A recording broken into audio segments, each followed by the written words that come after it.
So if you own this guy right here, an Xbox Series S, you might be reading headlines. You're seeing developers arguing and complaining about how the Xbox Series S is holding back the console experience. I want to use the research that I've done and link below a really, really awesome interview between SpawnWave and a developer to simply set your heart at ease. My name is Julian Melnick. Welcome to the Console Gaming Channel. We're button mashers, thumbstick thrashers, and here to have a good time playing video games. The Xbox Series S has been a staple on this channel, a console that I pretty much rediscovered my passion for video games with and have since abandoned just because the games that the Series S offers or that Xbox or Microsoft offers aren't really there for me and my interests, and I have leaned into Nintendo. But I haven't forgotten about Xbox, and when this conversation started up, I started to think, okay, let's do a little deep diving because, again, I have a lot of videos on this channel singing this thing's praises. By the way, this is the UpSpec gaming monitor. It's always attached to my Series S because my Series X is on my desk. It's awesome.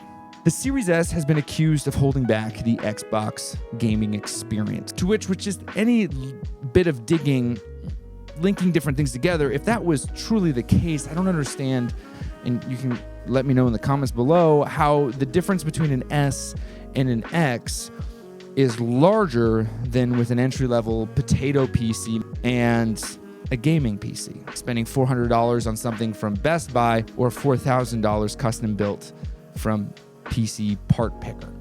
I don't see how the difference between these two are really causing that big of an issue. Now, I do understand that the Series X is faster, has more capabilities, and is really a powerhouse that is underutilized. But I would go as far to say that the Series S, though it isn't faster, is being underutilized and is a powerhouse as well.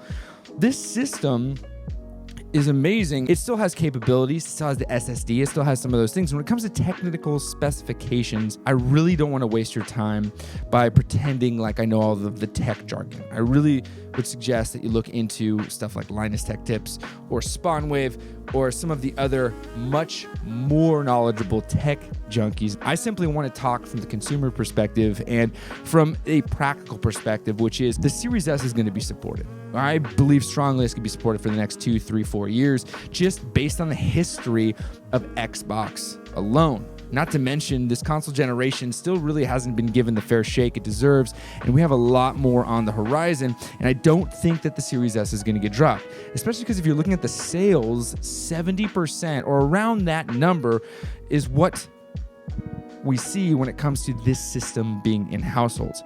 Why would Microsoft drop it if this is what's getting into households? It's an extremely good value proposition. We're seeing it sold at discounted rates for $250 with an extra control, all these different things right now. And I don't think that's because they're offloading this system, because just imagine the backlash they would get if they're trying to offload Series S's for $250 just to end support for it or release another one that's more powerful to keep up with the Series X. In that one interview I watched, which was very detailed and a lot of information, along with reading other stuff as well, but that one interview talks about how when it comes to the Series X and the Series S, the Series X is what's being designed for. As of now, based on what they're saying, the Series S doesn't have a dev kit. The dev kit's just for the Series X. For those of you who don't know what that is, dev kit is what they give developers. It has all of the power that it needs, some more power in some instances, to develop games for the Xbox. It looks like they're actually designing for the Series X, and the Series S simply just gets leftovers. So I don't think, based on that interview and that information, when it comes to the Series X, it's being limited by the Series S.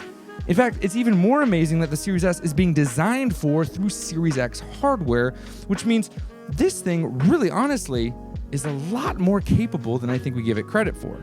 Now, does that mean that you should go out and buy a Series S over a Series X? Well, that's only your decision to make. The Series S is lacking in a lot of things that a lot of people might consider necessary. Disk drive, extra hard drive space, high refresh rates, 120 frames per second, and 4K, stuff like that. Though it does support that in some ways, if you want more of a spectrum and more games that support it and you're a diehard Xbox fan, the Series X might be a better option. But the Series S is not going anywhere.